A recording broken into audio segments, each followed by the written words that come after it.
Hey guys, and welcome to the Shrewsbury Biscuit podcast. I'm Alex Whiteley, and today we have a bit of a two-parter for you. Last week I went out to the village of Ryton with Tara Brindle. We went to go and take a look at a meeting that was taking place, designed to gather people together to talk about a plan to save a pub that a lot of people remember, a lot of fond memories, and that's the Fox Inn in Ryton. The plan is to turn it into a community pub, and that means that people in the community can all buy shares, and together they can save their community hub. We went out there, very short bit this is, so this is why I've thrown it on the beginning of this podcast. So part one is going to be us speaking to the friends of the Fox Inn. There will be a link to their Facebook page. So if you like what you're hearing, if you want to learn more about what they're doing there, please go to the link which is featured in the readout for this podcast. Click the link, follow them on Facebook, and keep up to date with what they're doing. The main bulk of this podcast, though, is just me catching up with my good friend Verity. It's really important just to sit down and have a really good chat about what we've been up to. But for now, I'm going to leave you with this, part one. Enjoy! Hey guys, and welcome to the Shrewsbury Biscuit podcast. I'm coming to you from in the middle of nowhere today. We're in Ryton today, and I want to say thank you to Tara for joining me today. Say hello. My pleasure. Lovely to be here. Thanks, Alex, for asking me. We met at the Courtyard Collective at Mandy Taylor's coaching thing, which is really good. The whole point of what I do with the Shrewsbury Biscuit is to meet new people and to create a sense of community with a bit of audio, and this is exactly what we're doing today. Had a terrible day today, not feeling the best, so I was like, oh my god, Verity's busy, which is fine. She's got a life. I've always said that the biscuit's got to be easy, which it is got to be, you know. So thank you for coming out and keeping me company today. Oh, it's a pleasure. And what an evening to be here. Sun's shining, the fields are rolling out, and we're going to get stuck in, aren't we? We're going to get stuck in. So today, from what I gather, they're trying to save the Fox pub in Ryton, and we're at the village hall here. Hello. People are turning up. There's loads of bicycles. And it sounds like, you said it sounds like quite a serious meeting going on. It does. It sounds very serious. There are, I would say, more than 20, 30 cars. There are so many bikes here. And, you know, when you drive through Ryton, you know, it's a lovely, quaint village. There's a few houses, but there's quite a presence here. Yeah, so they're going to try and save this pub. But it's not very big at all. No. It's not big at all. It's just past Condover, and yeah, it reminds me of. So my family live in Southern Ireland, and that's what it reminds me of. It's that rural. So anyway, we're going to go in, and we're going to hopefully get some interviews and find out what today's all about. So let's go. Because it is actually spreading the message. So all these fundraising events, they all add towards funding it, and they get that message out, not just in Ryton, but beyond, and get people interested. Certainly, a couple of people. Through fundraising events that we've had so far, particularly the quiz, have said, actually, I wasn't sure I came along for the quiz, but tell me when it's time, because I'll put some money into it. We know who you are. Well, I'm Alex, and this is Tara from the Shrewsbury Biscuit podcast. Would you like to introduce yourself to our listeners? Yep, certainly. Davide Thorpe, resident of Ryton Village, and currently on the steering committee, aiming to buy the Fox pub. It's really interesting what we're seeing. Especially for me, I'm trying to understand a bit about rural living, and especially the isolation that comes with that, and how important of a social asset a pub like the Fox is. You know, how important is it it must be important. There's like 60 people in there. Yes, and the in some ways the disappointing thing, we've got 60, 70 people together, but actually what used to happen, you know, Friday night, Saturday night. This is happening probably for the first time in maybe 2 months. Wow. And the pub as the social hub was really useful. People just dropping in, finding out, you know, who's well, who's ill, do they need some help, what's going on. Yeah. That sort of thing. Real community hub. Yes. That people really appreciate, obviously, because there's not much else going. It's quiet around here, right? So you got to have a local pub to go to. Yeah, it's fantastic. You know, it's quiet.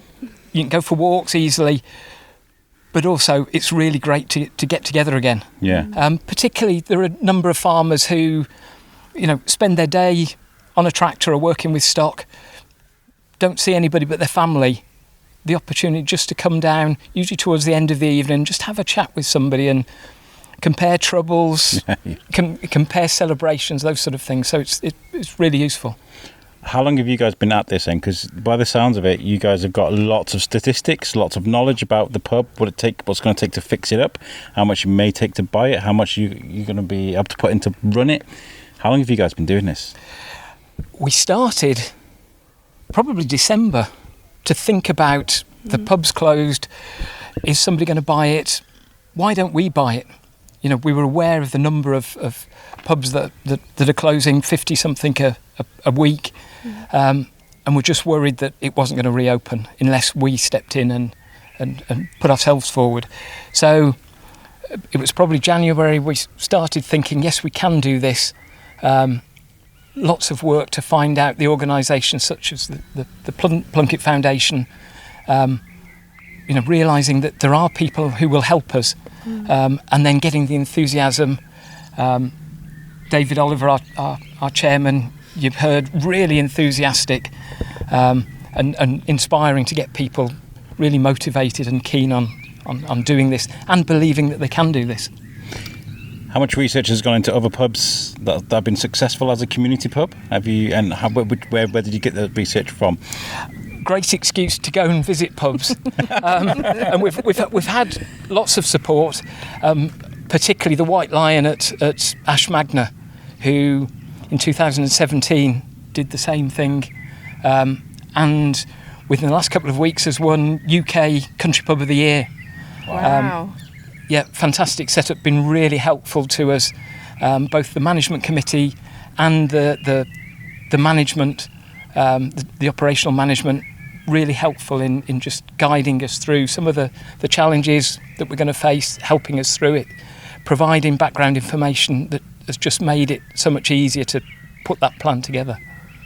Brilliant. Have you got any questions? I have. I mean, it's absolutely fascinating to see the passion that yourself and David have, and then also the residents, and also it seems like people that are sort of on the outskirts of the hamlets have also come in to really see what's going on and how they can contribute. I'm just wondering how challenging that is for you to sort of deal with all the different opinions that we clearly see sort of came to fruition in there, and how you're going to sort of move forward with that. It can be a challenge, as you saw, lots of different opinions, and actually we don't want to upset anybody, but we want to make sure that we can deliver it for everybody. So maybe some people think, our plans are too severe, too aggressive. Others will think they're not aggressive enough. So it's a fine balance, but just sharing and being honest with people, I think, is the answer. I guess you got to do one step at a time, but because your mind's racing in there, people will probably think, it should be a gastro pub, it should be a wine bar, it should be this, it should be that. Yeah. I guess you guys just want a pub to go and enjoy each other's company, and Yes. Yeah. And that's the most important thing. We want to make sure it's sustainable, which means it's got to be viable. So food is going to be a core for that. So that's when the discussions, and I'm sure if we're successful, there will be arguments about what the menu should look like, but what a fantastic problem to have. Oh, what a fantastic problem. Yeah. And I suppose also, just thinking about your background, has that been a real asset in this kind of process? Possibly.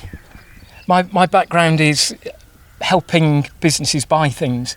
So the negotiation thing, I hope helps. Yeah.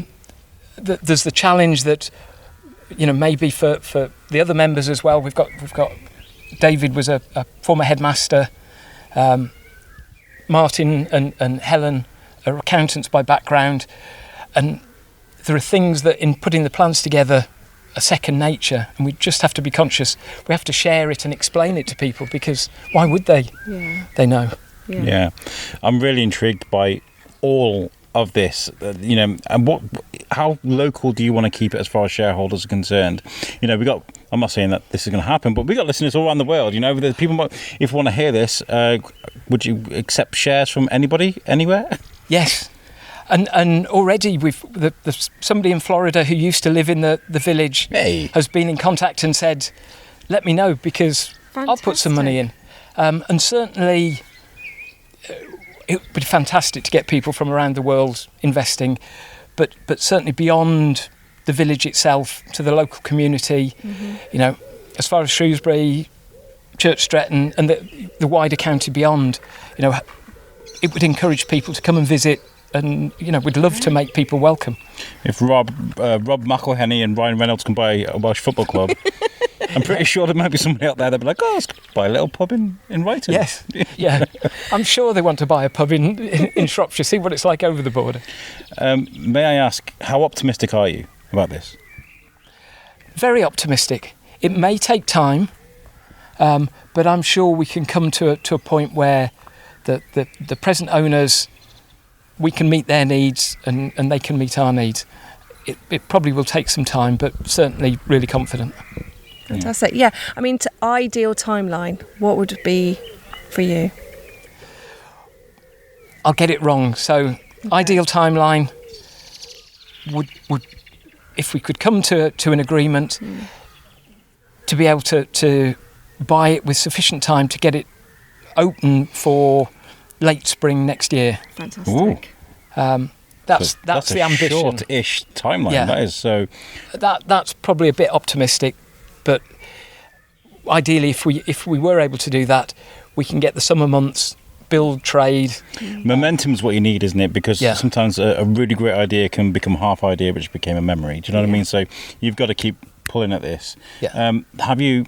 I mean, I know there's like 70 people in there, but do you know if there are many people actually interested in there already? That you know of, secretly? Yes, some of the conversations that we've had, people have said, let me know, because I'm really interested in putting some money. And probably the thing to stress is we want as wide a membership as possible. People who can just put a small amount of money, fantastic.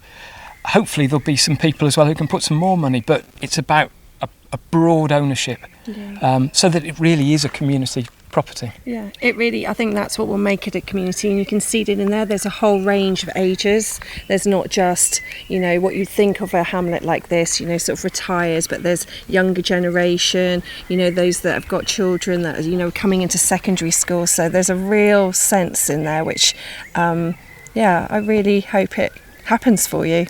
Thank you. Yeah. What would you say to my listeners right now? How can they help you? Is there any way? Shares of posts, people get in touch about buying shares of the pub. People may remember drinking in the pub, right, when you're younger, right? Yes, so yeah. Maybe there are people that are familiar with the pub. What would you say to the listeners?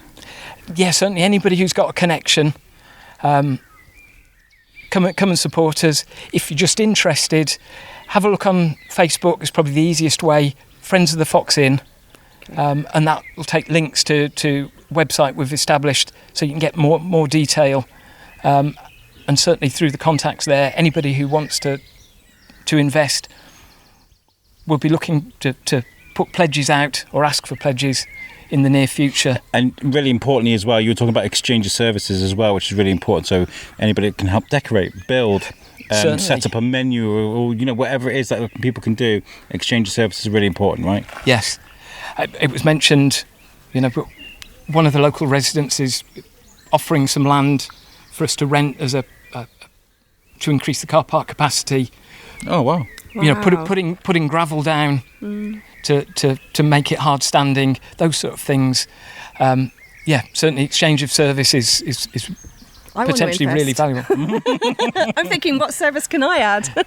Well, painting. I'm sure there's painting and decorating, and we have a voice, the Shrewsbury Biscuit, and I come today recommended by Dean Harris, who recommended me to Lisa Jane, who's the reason why I'm here today. So, if you need anything from the Shrewsbury Biscuit, you need a voice, you need to do some shows on, just to show what the local life is like in Ryton.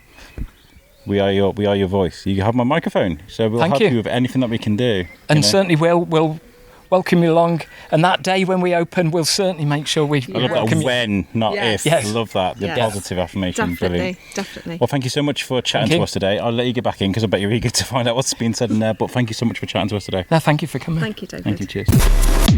So there we have part one. Thank you so much to Tara for coming out. I appreciate that's a bit of a short, snappy thing. I could have, tidied it up with a bit of audio afterwards. But the truth is, we were very short on time.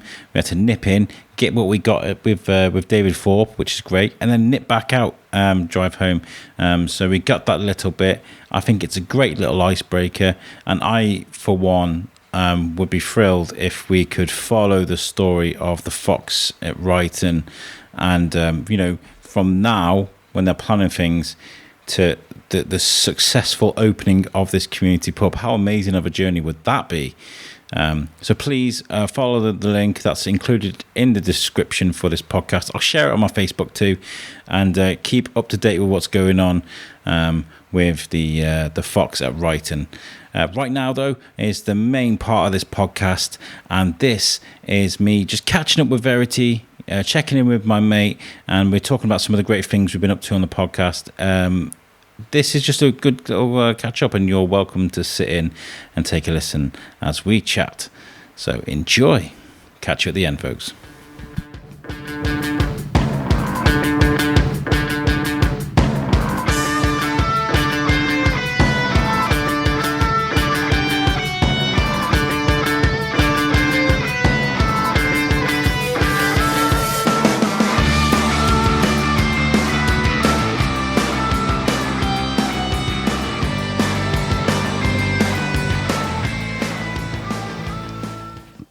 Hi, welcome to the Shrewsbury Biscuit. I'm Verity and I'm here with Alex. Today's show is going to be a bit of a catch-up session as I've not been on the Biscuit for a while. So Alex, what have you been up to? Quite a bit. Like we were just before we hit record, we were just like, what have we been up to? It's been so much. It So really much. Just can't pinpoint it all. has. It's mad when you take into account like the podcast and then your family life and then the work life and then now Pod Aid because we're doing that again. So it's really hard. But what I'll do is I've actually had to open up Spotify to remind me what podcasts we've done. And the last time we spoke was the Loop Fest one we did with Jamie. Yeah. Apologies. I was half asleep. It was soon after the moonwalk. You've just been walking around London, haven't you? I've just been walking around London in the dead of the night. Just for fun, as you do. As he takes a sip of his beer, he's wondering why would you do something so mad? You've just been running out in this heat as well. As we're recording this now, it's been one of the hottest days ever, I think. It seemed like a really good idea when I planned it last night. In reality, I think I'm lucky to have survived it. I thought I'll just bosh out a 5 mile. That'll be easy. Bosh out a 5. I'm a marathon runner. What's the problem? Yeah, no, I haven't run much since the marathon. It was really hard. Does it like when you're running though? Yeah. When you run in a marathon, I guess in your headspace you've got to pace yourself. Yeah. But when you know you're running 5 miles, do you go harder on yourself subconsciously?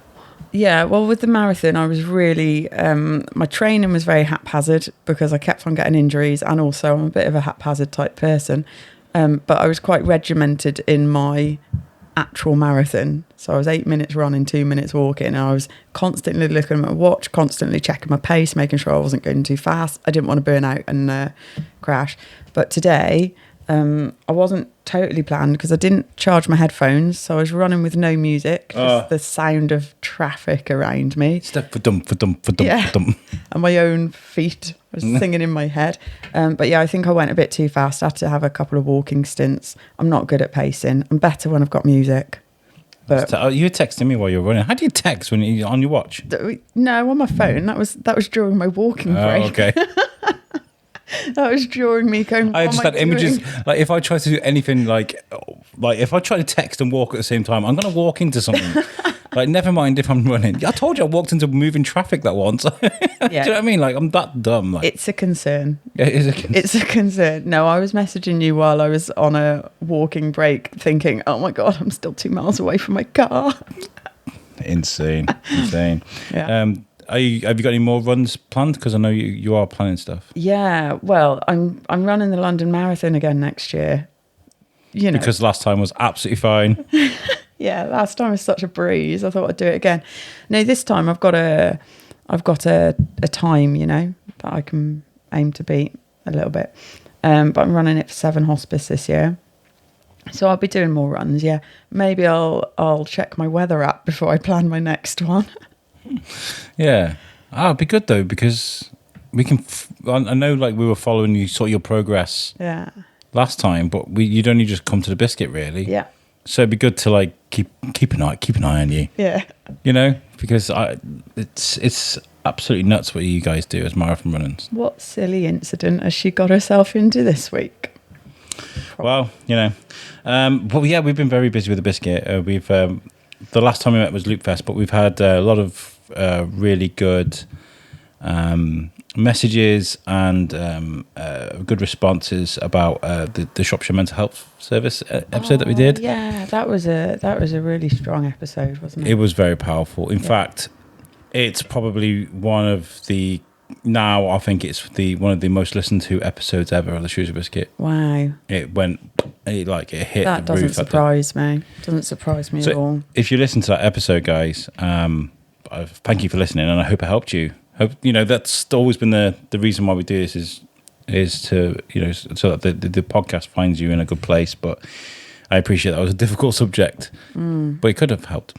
I spoke to someone I've known for years, who was struggling with grief, and I sent it was really bad because I was kind of like, yo, when you send someone the link of your podcast, it's like it's crass anyway, but they spoke to me and they're like, oh, I'm really sad because I miss my mom and stuff, and I was kind of like, well, check out this podcast. It's my own podcast, but I got told it helped, so. I'm sure it did, because it would have you know, when you go through things like that, it can feel very lonely. You can feel like you're the only one suffering and struggling. And the reality is you're not. You're far from it. Yeah. And I think that podcast was quite, you know, it showed that there are people struggling and there are people there to help.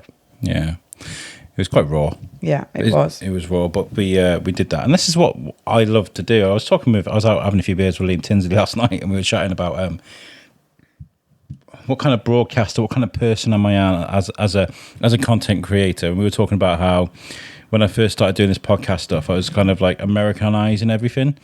So it was kind of a case of I was going on. I was everything that I was doing. I was like basing around Kevin Smith and the F-bombs and the swearing and the lewd behaviour and stuff like that. And really, actually, I feel like I'm a good conversationalist. I love like really getting into like the dramatic conversations, the real life stuff, the gritty stuff. And that's what I'm like Fraser Crane. That's what I said to him last night. I was like, if the tables flipped a little bit, I could be the new Fraser. And he was like, yes, Alex. Is that from the TV show? Yeah. Oh, yeah. Remember that? Yeah, I do, yeah. There's actually a really, really good podcast about Frasier. They did like an episode for an episode. And it's one of the big podcasts. But yeah, that episode got a lot of really good traction. So thank you for that. We also, what else have we been to? We've been to places. We went to the county show. How was it? Oh, I've never been before. Everyone I spoke to was like, what? You've never been to the county show? And I was like, no, because I'm not from here. Where is it? It was in West Mid Showground. But they do like a county show all around the country. You know, there's one here, one in Shropshire, there's one in. Yeah.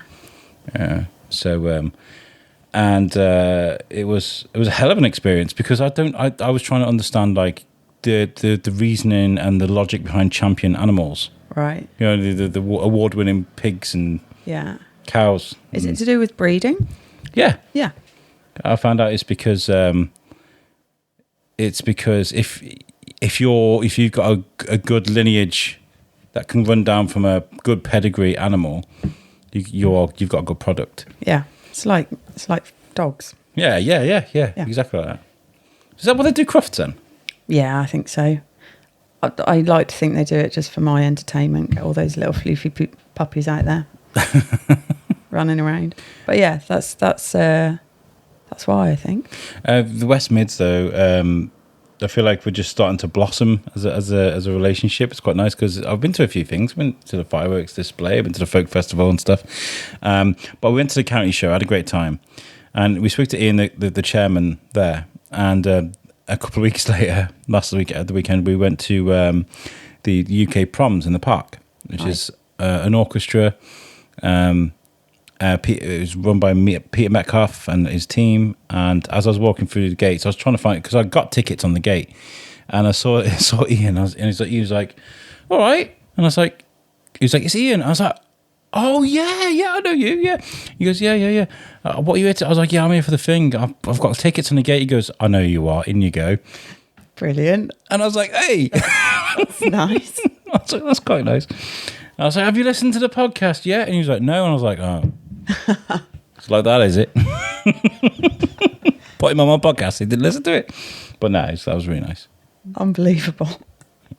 But the county show, though, have you been before to anything like that? I was just trying to think if I have, and I'm not sure if I have. That's it.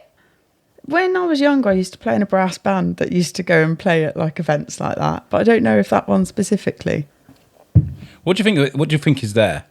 I'm going to say tractors and sheep and pigs and cows and a burger van or two, and maybe a little merry-go-round type, a couple of rides, some crafting station. Am I getting there? You're actually like you're on the money, right? So have you heard of the Minsterley show? No. So that's something that happens every year, I think in August time. But I'm imagining the Minsterley show, which is like between Hamwood and Ponsbury on that road. I think maybe it's just a bigger version of that because it's on bigger grounds. That's in my half. It's really hot. It's really warm. It is like what you just described, but a million times bigger. Yeah, I'm imagining the Minsterley show amplified. The tractors, the JCBs, the farming equipment, it went on forever. Like all you could see was tractors of different colours and different kinds. That was fantastic. And then there was food and food and food and food. Yeah. There were fair rides there and things that the kids can do. But they had the big green space in the middle of the West Mids, and as we walked in, there was like motocross bikes doing like loop-de-loops in the air and spinning around doing Supermans and stuff. It was wonderful. That sounds amazing. My nephew used to do motocross when I was younger, and we used to go every weekend. I loved it. We went to the Supercross in Cardiff last year as well. The World Series Supercross something or other. It was awesome. The pictures and the videos I was seeing after that, these kids, they were kids. They're insane, right? Just standing on the handlebars, like waving at people whilst the motorbike's flying through the air, and I'm like, what? How? They fly one way, the motorbike flies the other, and somehow they land together. How do these kids just not end up getting just mullered every day? I mean, like, it's crazy. How many times you got to fail? You can't fail on that, can you? I guess you just build it up slowly, don't you? Smaller ramps, I suppose. Yeah. Smaller bike. And you just get bigger and better and more daring. And not dead, yeah. Yeah, well, fingers crossed. That's the plan. And they did floats as well. Like a parades. But they did it on the back of like Arctic lorries and being pulled by tractors. It was wonderful. And they did there was like one with the set with Peaky Blinders. Brilliant. Was there one Only Fools and Horses one? There was an Only Fools and Horses one with them dressed up. It was really fun. It was all the young farmers. Yeah. You know? So yeah, the county show was good. Do they still do the parade, things like that in town? They used to do it every year. The parade? I can't remember what it was called. What, like floats and stuff? Yeah. Three Shoes. I don't think they've done it in years, actually. I remember seeing one. I can't remember what it was for. It was the same day as the Open Arts Studio, and I was interviewing for a whole day, and I was like, I need to run out because they were doing the parade, and it was very much like that. They're on the back of Arctic lorries and stuff like that. If you know what we're talking about, please write it into the Shrewsbury Biscuit podcast. I'm sure I'm not imagining it. Oh, there's so many times that happens to me. I'm kind of like, oh, isn't there a thing? What thing, Alex? I don't know. I might have just imagined it in my head. Yeah. But yeah, we did I'll talk about the proms, and I'll come back to what I was about to say. The proms, though, phenomenal.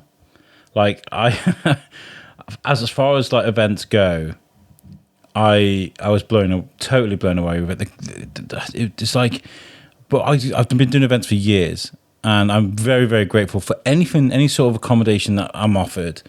But Ian let me in for the back gate. It was a great start of it. Like, nice. And then when Peter saw me, he was really pleased to see me. And Peter was like, he was on top of the rigging, and he's strapping things on.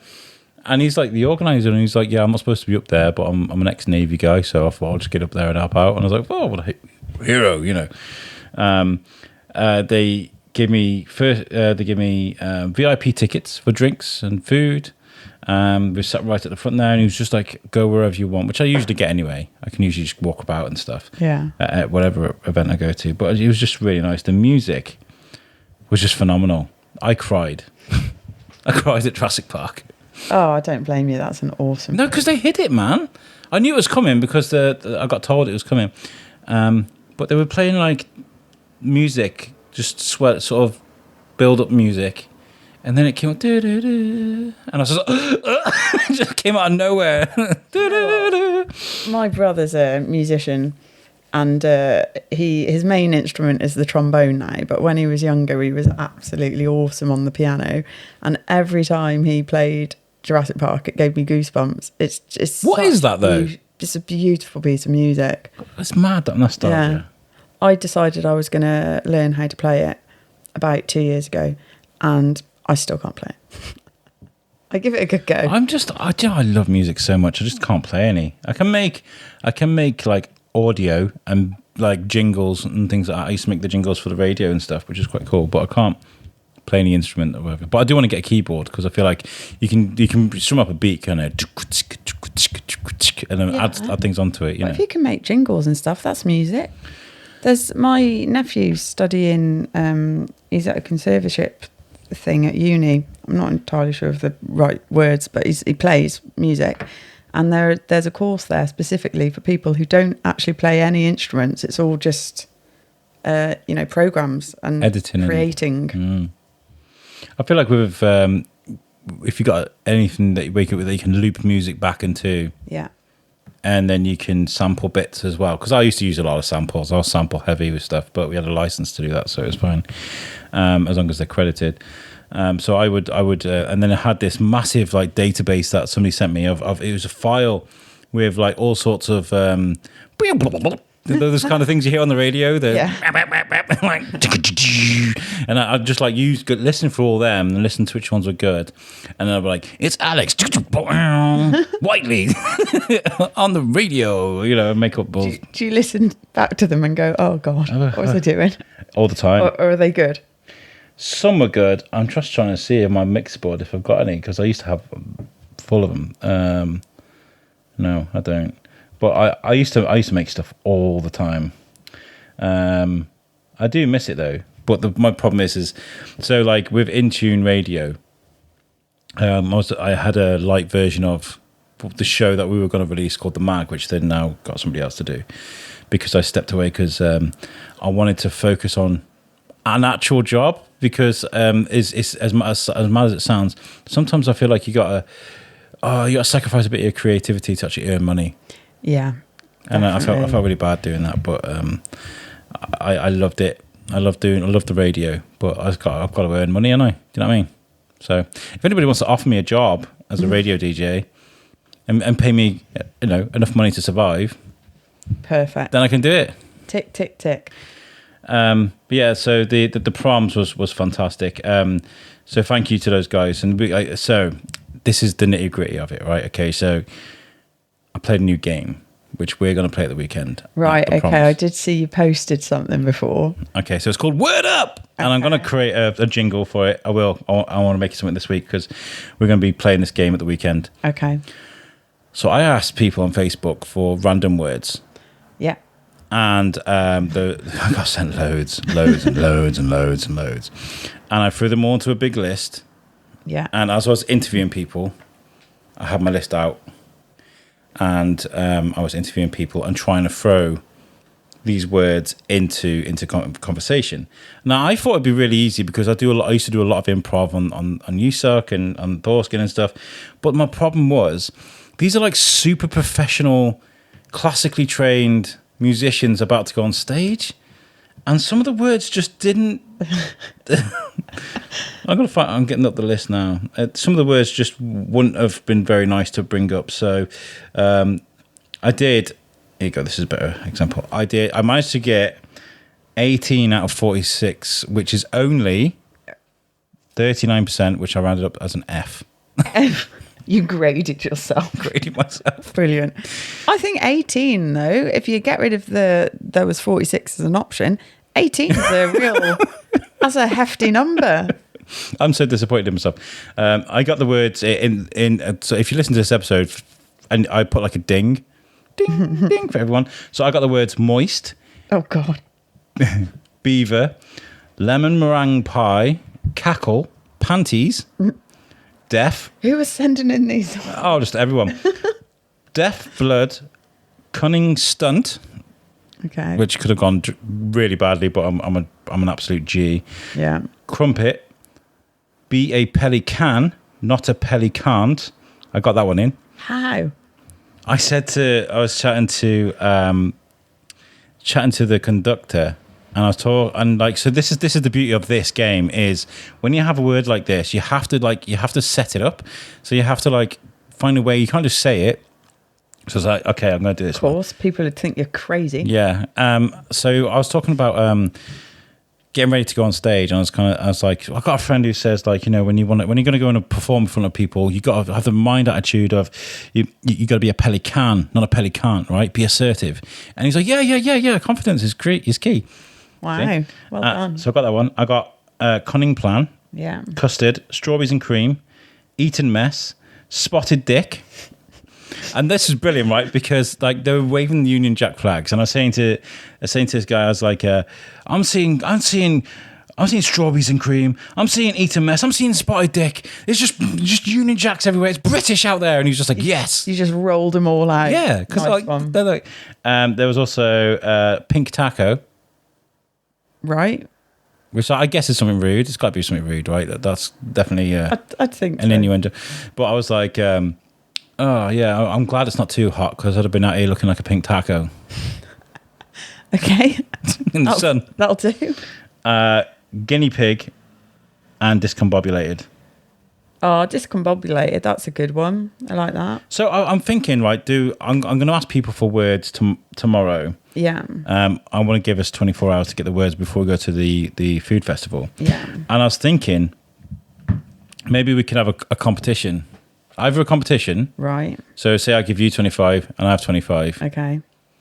And you go and interview someone and then I go and interview someone. Yeah. What do you reckon? I'm very competitive. Yeah? Yeah. Are you prepared to lose? You're prepared to be embarrassed? Absolutely prepared to lose if it means I learn a lesson, for sure. So we can either do that or we can either work as a team to beat the list. Right, okay. So we are all about love and unity. Are we? I don't know. I think I worded myself up to win too much and now I'm nervous that I'm not going to win. I don't know. I don't mind. We are from the place where the word loggerheads is a thing. Do you know what I mean? Okay. So, I mean, maybe, I don't know. What do you reckon? Oh, well, this is going to go after food festival, though. Let's just see what words we get. I'll pick the ones I want. You can have the leftovers. We'll let you guys... Oh, no, I think they've got to be random. I think we'll just split the list, just dead in half. I think that's the best way to do it. I was trying to give myself an edge. I'm not happy that you've just taken off. It's not going to work like that, my friend. Understood, okay. I think we can do that. I think, but the only thing is, I've got you for the first day, but not for the second. So we'd have to do it all in a time slot. So I think we're going to have to do 2 separate episodes of the Biscuit from the Food Festival.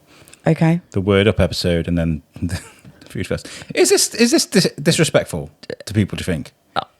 In my head, I'm like, I'm just going to find a kid and talk nonsense to him or her and say, how you enjoying it? And then I'm going to say, have you seen any koalas? What about purple elephants? That's my game plan. Okay. We'll see how that works. You probably get, And also, there are bound to be words in there where you can do a little word play where, like, if someone... just do like a freestyle. Yeah. I'm just a discombobulated pink taco with the eat a mess. I was more thinking of you can just sound like you're mispronouncing a word. I was going to do that for one of the words. Yeah. One of the words was floxin in a chin pilification. Do you know what? I know exactly what that one is. Yeah. Flocky knocky nihilipilification. And it means nothing. Like, the translation of it is nothing. I don't know who sent that one in. I wouldn't be surprised if it was my brother, because not many people, I don't think. Flocky knocky nihilipilification. Flocky knocking hilification. So I was It going to means be like nothing. I was.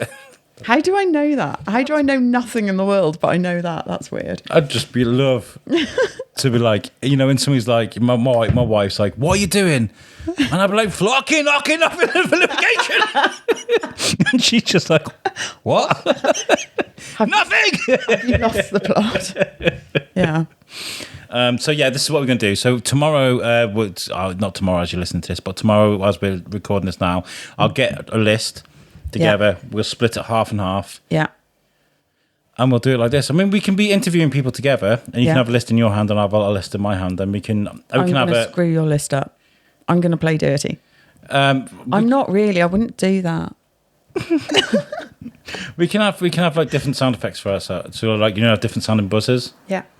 Like a pig and a sheep, like or a duck and a cat or something like that. I don't know, some weird sound effect. Yeah. And I'll just bring it into the edit. Perfect. Cool. So we're going to be at Food Festival. Also, I come up with an idea, didn't I? Yes, you did. So we need to talk about that. Okay, go on then. So I had this idea because I wanted to give you more. Just give you more to like. I wanted to give you your own sort of show to make your own, in a way, once a month. Yeah. I said, like, as an example, I was like third Thursday of every month, but I think that kind of just works, I guess. Yeah. So we'll start next month, where you're going to go out, organise a guest, bring them to here, and I'm not going to know anything about them. Yeah. And then we're just going to go into it. You're going to host the episode. I'm going to be sat in the corner just going, and I'm going to learn about the guest. Yeah. As the listeners do. I'm saying, I don't have many more words for it. I'm just knocking in my little brain to think who. I've already got a couple of people in mind. It's just pinning them down now. Yeah? Yeah. How do you think you'll manage sort of hosting the show and running the flow of it all? I don't know. We'll see. I don't. Yeah, fine. Because to begin with, I'll just bring people on that I know, and that'll be fine. I'll chat to them like I'm having a coffee with them. Yeah, see, that's the thing, isn't it? Yeah. Yeah. Trying to get that. That's not always that easy, though. When you bring your friends into the podcast. Really? Yeah, because... Okay, we'll see. Because you almost have to... No, because, like, when it's your friend... There's a couple of things that happens, and I've done this a few times where I've brought friends onto the podcast, and it's either really awkward because you feel like you're being a bit more formal than you would be with your friends, or I just end up getting drunk and saying stupid stuff, right? And being too, and you have to edit it all out. So many times it's happened. It's genuinely like either that or I'm just being stupid, you know, like, and we're not learning anything. Right. So like because. If we've known each other for years, you just assume that the listener knows their life, and they don't. So you got to go back to very basics and be like, "So what's your name?" Yeah, okay. My worry is that I'd get me and whoever I would be with would just end up being a bit too cackly. Well, it'd be my job to rein it in a bit. Like, oi, you, just quieten down, will you? While you're over there, after your run through the blazing heat. How does it feel running through a pyroclastic flow?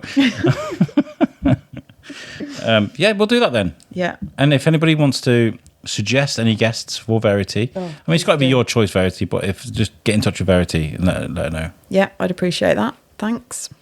Yeah. But we're getting lots of really nice requests and messages. Like my emails at the moment are absolutely flying.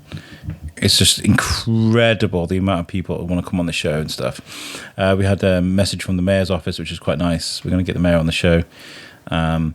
Next week. I've just written on the board. Literally just found out today. If you're free, we're doing a river safety episode. Nice. With Victoria Island and Shropshire Search and Rescue. So we're going to be doing that, which is we've been trying to do that for a while, but it didn't work. We didn't get it, so we're going to actually do it next week. I've been wanting to do a river safety thing for a while. That sounds awesome. When are we doing that? Next week at 6:30 on a Thursday. Yes. Perfect. I want to try and find a venue somewhere to go to record it, because I think there's going to be 1, 2, 3, 4, 5 of us. Yeah. I'll be getting a new dining room table next week because this one's like falling apart. Look at it, it's crazy. But yeah, we'll find somewhere nice to go and sit and record. Okay, because that'd be good. Yeah. I was thinking Sabrina, but would that be like a lot of background noise, maybe? Oh, I've recorded on there before. It's quite nice. But like, I meant like sitting on the river interviewing. Would that be like about river safety? I mean, like they said that we can use the pontoon anytime. The picnic boat. They said that we can just take it out whenever we want. Well, there we go then. Let's get on that. I'll speak to Dilwyn. Yeah. Do you think that'd be quite insensitive though? Talk about river safety whilst we're on the river. I don't know. We'll have a in-action lesson on it with our life vests on or whatever it means. I don't know. Very good. Also, we got Loop Fest coming up, which is quite cool. Yes. I'm really looking forward to that. We're going to be in and around town. It's on the, when's the date of it? It's the 8th of July. It's there, the 8th of July. Yeah. There's going to be 125 acts, I think Jamie said, over 25 different venues across the town. It's going to be a crazy, crazy day. But I'm really looking forward to it. We haven't quite worked out what challenges we're going to set ourselves yet, but I feel like we've got to do something silly, I think. Yeah. They've said that we can set up a studio at the castle, which would be quite cool. That is exciting. Yeah, I stumbled across it last year, unintentionally, but I went there and it was so fun. The problem with Shrewsbury, so much is happening at the moment. Yeah. Well, not at the moment, all the time. Since I started this thing, summer is just absolutely insane. I've had to say no to things because I need to spend time with my family, and do stuff, There's something coming up that I can't talk about on the air, but I'll tell you when we stop recording. Oh, secret. It's nothing massive, but it was really emotional. Oh, okay. For me. But we got lots. We've got lots coming up. Yeah. But yeah. Aside from biscuit stuff, what else have you been up to recently? Pod-Aid. Yeah. Pod-Aid's back, guys. We're coming back. So I need to explain a few things that's going on with Pod-Aid this year. We are doing it later in the year, simply because I wanted to coincide it with the 5-year birthday of the biscuit. Nice. I thought that'd be nice, just to tie it up nicely, so that we can have one big celebration for everything. So that's what we're going to be doing. At the moment, I've met with Ling and Davis. They're cool with everything. Reach are good to go again this year. I've got a meeting with them tomorrow. I don't know if I should announce this yet. I can't announce it yet because I think it's tempting fate, but we've just landed, I think, probably one of the biggest guests we've ever had for Pod-Aid. Oh, that's exciting. And he's all the way from Australia. Wow. So which should be fun. We are building a team that's incredible. We've already got a team in the UK that's incredible. So there's me. Liam Tinsley's coming back, which should be great. Moose is checking his schedule because he's a diva like that. We have Nick Jones is going to be joining us as a co-host. Nice. Not as a guest, which is fantastic. Chris Pritchard said he's going to help out for a few hours as a host as well. Yeah. So we've got a team that's just incredible with what they do. And me and you, of course. Yeah. And then I'm trying to build a team over in the US at the moment as well. To get those nighttime slots in. Yes. Yeah. It's a huge ordeal planning Pod Aid. It really is. It takes up so much of your time because, like, even now, even though I'm not moving at full speed. I'm kind of dawdling at the moment, and I'm still writing emails every single day and still getting ignored every single day, and it kind of takes a slice of your soul. So what we need to do is we need to bring in some sponsors to see if we can sell. I want to sell every hour we can for sponsors. So if you're listening to this and you've got a business, or you've got an event, or even if you just like want to send a message, it's £100. But we will give you, this hour is brought to you by, and we'll talk about your business. We'll bring in the logos. We'll even play videos of your business, and that all of that money will go to Lincoln Davis. Yeah, and that's how we're going to start making money for that. And then, of course, we're taking donations throughout the whole thing. I don't want to try. I'm kind of like leaning towards this. Maybe my last one. I don't know. Like it feels like my last one. Right. Okay. So I want to really go into it. Do you know what I mean? Yeah, make it go out with a bang. Yeah, because I got this new job. Yeah. Which I can't talk too much about, obviously. In fact, I don't think I'll ever talk about my new job on the show because I don't want to complicate things. You know what I mean? Yeah. But it's going to be on the 11th of November, which is like a really weird date to choose because that's Remembrance. Yeah. But it's literally like when you're planning something like this, you have to look at all the gaps, the weekends. I wanted to do it over a weekend this year because of my new job, but you have to look at what fits where. And when it comes to the guy I've asked to produce, we're going to have an actual producer this year. That was like around that time was the only time he was free. So I was kind of like, okay. And it could be worse. You know what I mean? Could have not been free. Yeah. But I feel like we can make something nice. I think we'll do something nice. We'll do the minute silence, but maybe we can get someone in that, you know. Oh yeah, because you start it at 9 a.m, don't you? 3 till 9 a.m. Yeah. Yeah. I've just remembered that. We'd have to have 2 minute silences because then you got Remembrance Day. Yeah. Then you have Remembrance Sunday, don't you? Yeah. And I was saying to Liam last night, I was like, I can play music for it. And he goes, no, silent. Yeah. So maybe I'll be the first podcaster ever to initiate a silence for a podcast. Maybe so. Maybe. Yeah. But I want to make it fun as well. So I want to get guests in. So if you know, if there's anybody that you'd like us to try and get as guests, we got 24 hours that we need to try and fill up with 24 guests. Yeah. And you were a guest last year. At least 24. Yes, that's how we met.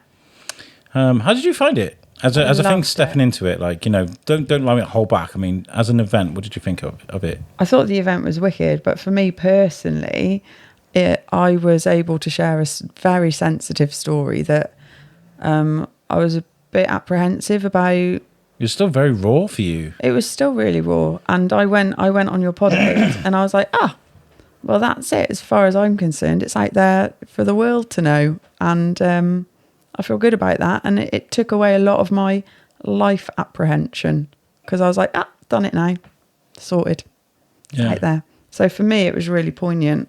But as a whole event, it was nice to be a part of it.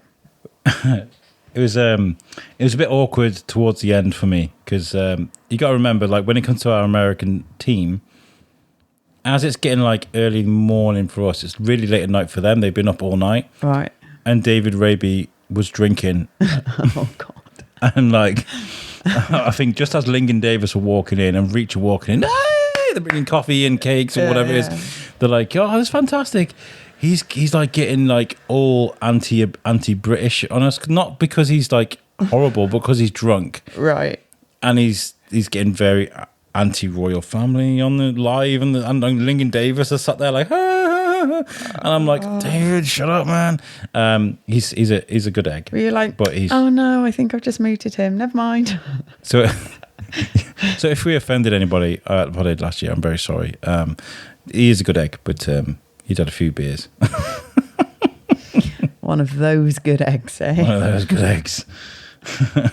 But yeah, so we've Pod Aid this year. I feel like it's going to be a special one, with it being around the biscuit's birthday. Do you know what I mean? So I want to make it something special. And I was thinking the one way we could do it is to use two different venues. But I want to get a venue, a proper venue. But I mean, if we could get an event that we could ticket and then get someone to set up into our studio, because we have a virtual studio, and just switch from one to the other and do something live on a stage some way, I think that'd be phenomenal. That sounds a bit exciting, doesn't it? It's a bit... It's a bit of a logistical nightmare. A bit ambitious. Yeah. But if you want to help out, guys, please get in touch, because it's completely live. I wanted to give new people new opportunities with it, hence me bringing in people like Chris Pritchard, like Nick Jones. And so there's opportunities there for you too. So if you wanted to help out backstage, if you want to help with the producing, if you wanted to help, maybe if you got a t-shirt company and you wanted to print us off some Pod Aid t-shirts, and then put your logo on there too, and we could sell them and make some money that way. If you have a venue that you want us to tell people about, when I say a venue, I don't mean like the Theatre 7. Yeah. I mean like if you've got a pub somewhere where we could have as a background. I don't know. You know, that's what I mean. It's like all new ideas. Yeah. All possibilities open, all venues open at the moment. Absolutely. Yeah. So what are you going up? What's the most exciting thing you're up for at the moment? Doing at the moment? Is it the London Marathon? Have you got anything else that you got your eyes set on? I don't know. I've got. So do you know my list I came up with at the beginning of the year? Yes, your list. I still haven't seen this list. Yeah, I meant to bring it today. I'm steadily ticking off quite a few of those things. So you got 101 things, right? I had 101 things I wanted to do this year. I made a list of like 130 in the end, because I thought if I don't do all of them, that's fine, as long as I do 101 of them. Yeah, I'm getting there. So on there was, I went swimming, cold water swimming in the river a few weekends ago, and went canoeing. That ticked 2 of them off straight away. I want to go abroad this year, so I need to squeeze in a little weekend away somewhere. Wow. Where would you like to go though? I'd go anywhere. With the cheapest flight, that's where I'll go. Sounds great. Yep. Wherever that is. Wherever it is. My geography's not great, so I don't know. Years ago, I worked at Asda, and they'd have the Christmas meal in January every year. Of course. As you do. And it was at the Holiday Inn, and you could book a room there. And every year, me and Kaz, we used to look forward to our night in Telford when we lived in Telford. It was fantastic. I was like, I don't care. A night away is a night away. You can't argue it. It's nice. We're going to Turkey in August. Yeah. Which is... It'll be scorchio. Yeah. That's like going to be like the hottest temperatures on the planet, like crazy hot. Yeah. We went to Greece last year, and I went purple. I looked like Patrick Starfish. You went purple? Like luminous. Like I looked like I was nuclear. What were you drinking? Why were you going That's purple? just normal for me. It is not. Purple? Like, yeah, I went purple. And then like the next day I was brown. All right, okay. I went like purple, and then I go like, and then like that tan will stay around for about a year. Or, close to, like, summer, I'll still have a tan. You know what I mean? I still got my lines, I just walk around looking like Casper 99% of the year. But even with all the running, I bet you caught the sun. You should, surely. Well, I don't know. I put sun cream on. But I've got to be responsible, I suppose. And do you know what I am? I do wear sunscreen when I'm on holiday, but it's hard to get away from. Do you know what I mean? Yeah. I do remember walking we were by the pool, and I was like, I'm going to snip to the loo. I was walked around, and some guy was walking around with his beers, his all-inclusive beers, and he stopped, and he looked at me. He's like, "You all right, mate?" I was like, "I'm absolutely fine." He gasped because when he saw me, stopped with his drinks. Yeah, it's just my normal process. Hey, well, if it's normal, It's a metamorphosis. Yeah. I turned from a very an Alex you should be concerned for then Alex, you should be concerned about. Oh. Because he's sexy. Hey, look at that guy. He's walking towards me. Hide the women. No. It's never that case. No, not at all. But yeah, so you want to go abroad? I want to go abroad, but I've ticked lots of things off. How many have you done? I don't know. Not some of them are like rolling ones. So do you know I wanted to do 26 park runs this year, half of all of them. I'm not doing great on that. I think I've done about 6. The problem is it's a Saturday morning, right? It's Saturday morning. It's like prime time. Which is fine. I don't mind getting up.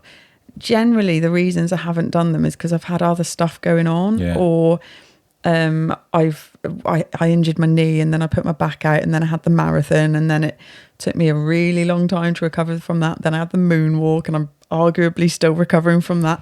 So yeah, and it's not on this weekend because of the food show. So I was going to pop to a nearby one. Whether I actually do that or not, I'm not sure yet. But so I need to ramp up my park run game. But I've ticked. So what time is park run at in the mornings? 9 o'clock on wherever the location is. They all start. And they do it all around the world, right? Yeah. I'm going. You could travel and do park runs in like loads of different countries. Yeah, that'd be great. You can bet your money that every time I go abroad, I haven't been in a while, to be fair, I always check to see if I've never done one abroad, but whenever I go anywhere in the UK and I'm staying over for a Saturday morning, I'll always go, and 9 times out of 10 the pals come with me as well, whoever I'm away with. I'm doing the park run, do you want to come with me? No, but okay. So I usually get a little gang. I'm going camping in a few weeks' time near I think Cannock Chase is going to be the nearest park run, so I'm going to be dragging myself and a couple of my friends to that one. It's never going to happen with me. I think I keep saying never say never. Do you remember when I was at the gym a while ago? What, are you still going? Are you still gymming? Are you still ketoing? No. Oh, why? Because what happened? I was miserable. The gym, I love the gym. I haven't got back into the thing, but with the keto, I was miserable that time. Right. Like, usually it's fine, but I don't know what it was. I was going through some bad times, you know. It was a really rough time for me. Right. So yeah, that was why. I remember coming in and chatting to Kaz, and I was like, I can't be bothered with it this time. I just want a chippy. Just let me have some carbs. It was. I don't know what it is. But I need to find something. Somebody help me. It's just money, isn't it? If I could afford a personal trainer. The thing is, when you do sort of specialist diets, they can get quite expensive, can't they? Mm. There's a mindset, though. You know, you don't necessarily have to go on a diet. It's just all about what you eat. You know. Definitely. Yeah. I am the first time I lost weight, because I've yo-yoed a little bit over the years, but the first time I lost weight, I was doing calorie deficit, and it really helped me work out food and body correlation, which I hadn't really mastered before. So when you're working out what you want to eat and you've got 300 calories left in your day, you can either have one Mars bar or you can have an apple, a bit of salad and a piece of ham. And that's going to fill you up more and it makes you make better decisions. So I always think go for the calorie deficit. I feel like at the moment there's been like I've just had a foggy head. I mentioned it on the podcast a while ago that, you know, everything seems to be like happening really quickly. Like, so I used to, my calendar always used to kind of look like this. Yeah.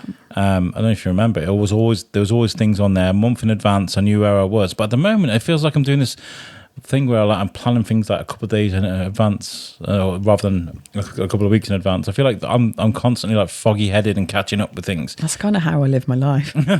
It's kind of nice to be spontaneous. It really is. It's just I don't think I've lost the organisational skills I used to have with my planning. So I need to pick them back up again though. And that list that's on its side there was my original list. This is what I do every year, right? Oh, yeah, let me get this thing. It's stupid. So this is my first draft list of people that I wanted to get on for Pod Aid.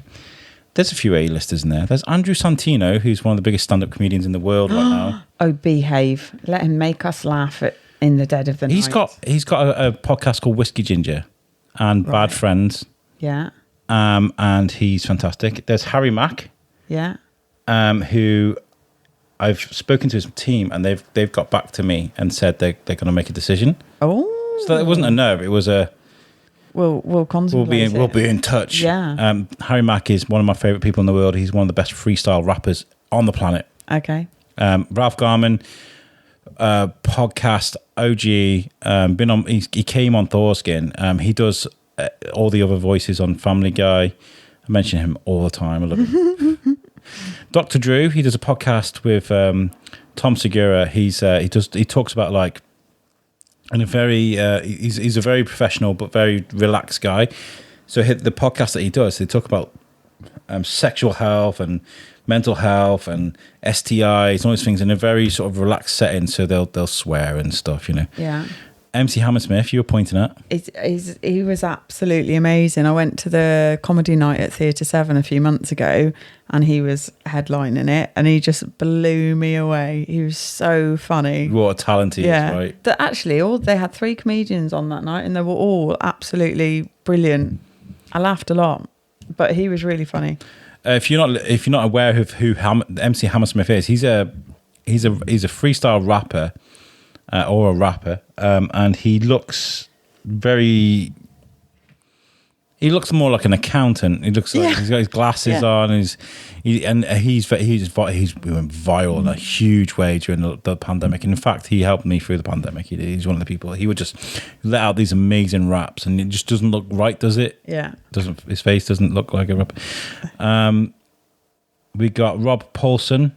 I got Chris Pritchard there, but I got him because I wanted him as a help out host, and he's coming, so we got him. Yes. Rob Paulson, one of the greatest voice actors of all time. He did Pinky in the Brain. He also did one of the Animaniacs. He did Raphael Donatello for the Turtles. Like when all the kids, all the cartoons growing up, pretty much like 60% of them. Rob Paulson. Babatunde. I don't know why I wrote Babatunde. I was like, I think I was chatting to Kaz and I was like, maybe someone like Babatunde because I liked him in I'm a Celebrity. And then, of course, Kevin Smith. And Kevin Smith actually got closest I've ever got to getting Kevin Smith on anything because I actually found an email for his manager, his team. Nice. But that probably won't happen. So are these all the people you've reached out to so far? Oh, that was my first draft list. There's probably three times that size that list. So remember Alex McCarthy's wise words of every no you get, you're just that one step closer to the next yes. Yes, it's not going to stop me. Yeah, don't be disheartened by the emails of... I just think that was super ambitious. Andrew Santino's on the top of that list, and he is high. Go for it. But I went through the thing of he's got a podcast. Yeah, he's got 2 podcasts. Bad Friends is one of the biggest podcasts in the world at the moment. So why not? Why not? Dr. Drew, he's doing a podcast. Why not? Harry Mack, it's easy. And the thing I'm going to watch Harry Mack. I'm going to see him in Manchester in September, and then he comes off tour, which means he'll be free. Perfect. So, do you remember last year I bought tickets to see a comedian called Troy Hawk, which is his character name. I bought tickets to see him. I messaged him too. He's the guy. You look absolutely splendid, sir. Yes. Shoulders back, have at the day. Yeah. He's amazing. Yes. But I had tickets to see him last year in Sutton Coldfield on a weekend, and it come to the Sunday, and I was like, okay, I'm going to pick everyone up at about 5. There was 4 of us going. I was like, 5 o'clock, I'll be around. And then my brother Luke phoned me, and he was like, Vez, he was there yesterday. He's in a different location today. I was like, what? You're joking. So in my little fuzzy brain, I'd got the wrong day and we all missed going to see him, and I was gutted. And then I saw it on Theatre 7 that he's in Theatre 7 next month. So went to that checkout straight away. So I reached out to him because, not for Podday, but I wanted to someone that is like breezing through town. Yeah. Maybe grab them for the odd interview. Yeah. Like if they're selling tickets for something, why wouldn't they? I've actually seen him, heard him on a podcast, and he wasn't playing Troy Hawk, his character. He was a real person. And do you want to know his name? Do you want me to ruin it? Yeah, do it, man. His name is Milo. Milo. And I know that because I've remembered it because that's my dog's name. But as it is every other dog owner's name. But I love good character actors. Yeah, like, he's so good. He's so funny. Like Lee Francis, who's Keith Lemon, is meant to be like really reserved, really laid back. Can you imagine Sort of seeing him? Character. Yeah. I can imagine it. I came across a video today actually of me, because I'm the narcissist. I'm like, yeah, I'm just like Keith Lemon. But no, I love the idea of playing a bad guy, right? Right. And a few years ago, I got the most amazing role at Shrewsbury Prison as Bad Santa. It was the perfect role for me. I got to be horrible to everybody, and I loved it so much. And I'm going to play the audio for this video because I think it's really funny.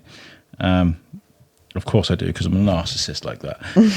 I'll bring it to the front here. So the idea of this, I'm with my good friend Jill Simkin, and she's drawing these names out of a bag.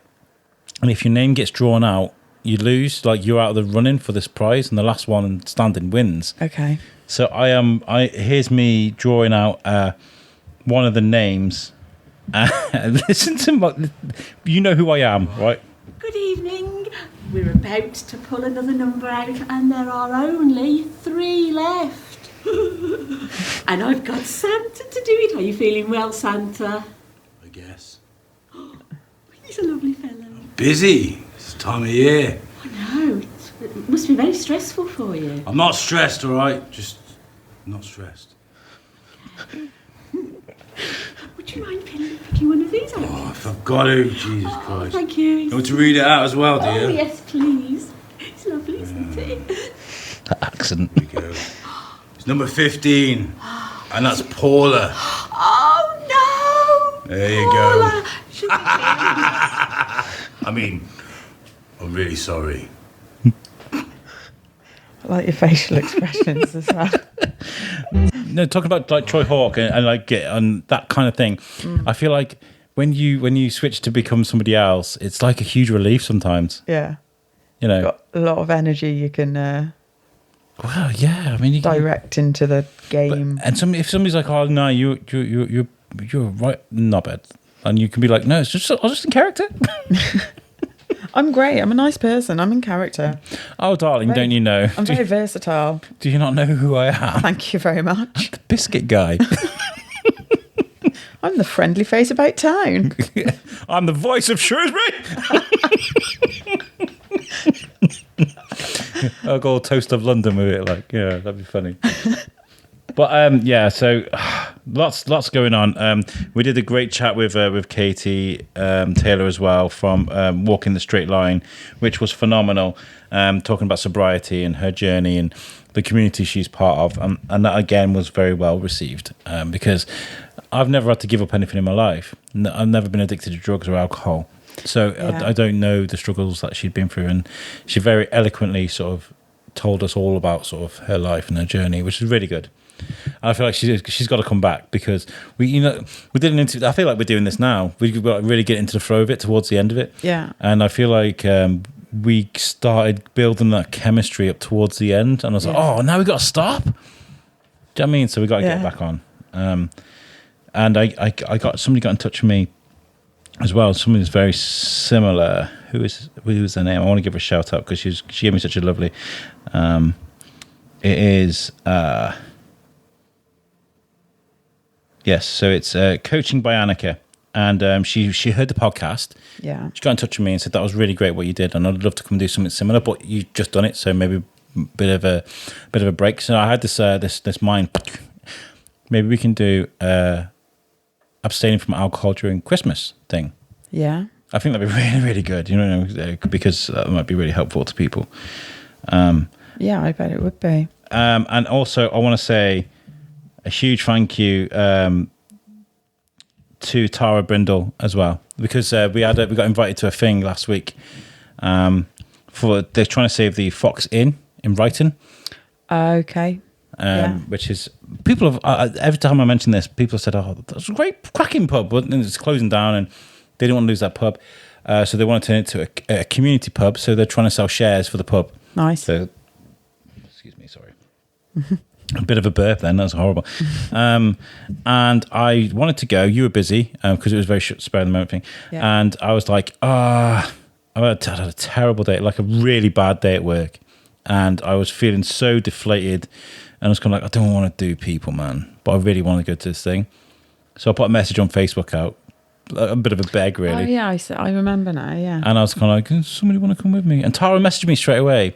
I met Tara when I interviewed Mandy Taylor at the Courtyard Collective. It's a room that's hidden just off Butcher Row, where Phil Potts is. There's a little alleyway, and there's a room there where creators and people. I interviewed people there before. Anyway, so that's where we'd met, and it's just fleeting as well. It was kind of like, "Hi, I'm Alex." Hi, and she went, and she was like, "I'll come with you. I know what it's like to have a bad day." So she did. I'd only met her like briefly, and we went and we did some interviews, and it was really good. So I think we're gonna help these people. Yeah, the Friends of the Fox Inn. So like if they want to sell this pub and or buy this pub with a group of people, and they want our support, then we'll do that. But thank you, Tara, for coming with me. It's genuinely a nice thing that what you did. So you just need a social crutch. I'm not calling you a crutch, Tara, but you know what I mean? You need someone to help you, to support you sometimes. Definitely. Especially if you're having a day where you're not feeling it. It can be hard to muster. As nice as I am at being sociable, and I'm just a down-to-earth guy, there are days I just don't want to be around anybody, and I was very much that day. It was just a very environmental thing, you know. I think everyone has days, don't they? But you smashed it. You went there. And we got some great interviews, a very short episode. You got there. Amazing. Yes, we did. Well done. We did. The next episode, guys, you're going to hear is when I whoop your butt. Word up! I hope we have some fun with this. Alex, best of luck. You can't by the way, you can't just find like an alpaca and be like, I can do what I want. No, you can't. You can't find an alpaca and be like, yo, how's that pink taco? Yo? I think that's exactly what I'm allowed to do. You're not, I am. No, joke. That was a joke. No, I'll be legitimate. Okay. But I want to win because that's what I like doing. I can't wait to edit back this audio because I'm going to literally give you the microphone at times and just be like, right, find me in a minute, go and find someone. Because there's going to be celebrity chefs and stuff there as well. So excellent. Yeah. Brilliant. This is going to be fun. Yeah. Right, guys. Well, this has just been an episode we don't normally do. Normally we have a guest, and we could have got a guest, but I actually said to Verity, I want to just sit down and catch up with you because it has been such a long time since a while, yeah. And I feel like when we do these podcasts, I feel like there's the guest, and then there's me, and then I'm doing my thing, and then you kind of I don't give you enough time to sort of get your thing out so we can catch up, so we can do that. Do you know what I mean? So, yeah. It's nice. So this has been great. So if you enjoyed this episode, thank you very much. It's been one of those just a chilled out things, and make sure you give us a follow on social media as well. Really, really do appreciate it. I've realised I've taken over. No, good. Keep going. Yeah, you can do this, right? And I'll send this episode with you, and you can do a bit of homework and listen to like how do we end an episode? Because those Thursdays are all going to be down to you, you know. Okay, thanks. Bye. See you later. Taters. Give us a follow on social media, guys. We're on Facebook, Instagram, we're on Twitter, LinkedIn, and we're on TikTok. I need to update TikTok, to be honest. I haven't released anything on there. Our algorithm's probably just... Because I just do reels, man.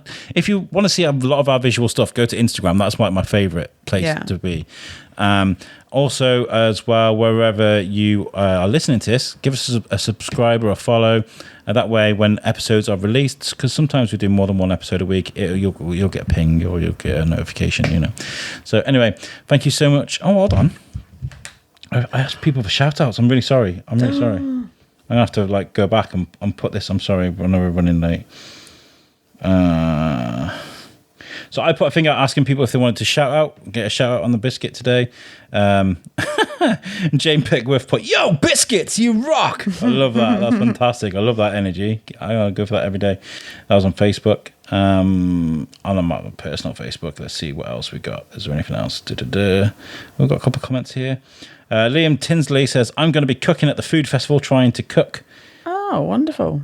Jane messaged on that one as well, saying, "What's up?" Graham Arnold, the great and powerful Graham Arnold, put, give a shout out to Thulu and ask him to wake the hell up and sort this millionaire Titanic submarine business out. Ooh, yeah. There was a comment I wanted to put on there, and I thought I can't really do that. And I was kind of like, I'd rather him have helped out the 2,000 refugees that died. You know, I thought is that a cruel thing to say, but I've just said it anyway. If everyone can help everyone, I think the world would be a kinder place. Exactly. Thank you very much. Yeah. Let's go to Instagram. Did we get anything on Instagram? Did we get anything on Instagram? Steve Marshall, give me some love. No, that's it. That's it. That's what we get from people. Wonderful. Right. Peace out, guys. Okay, bye.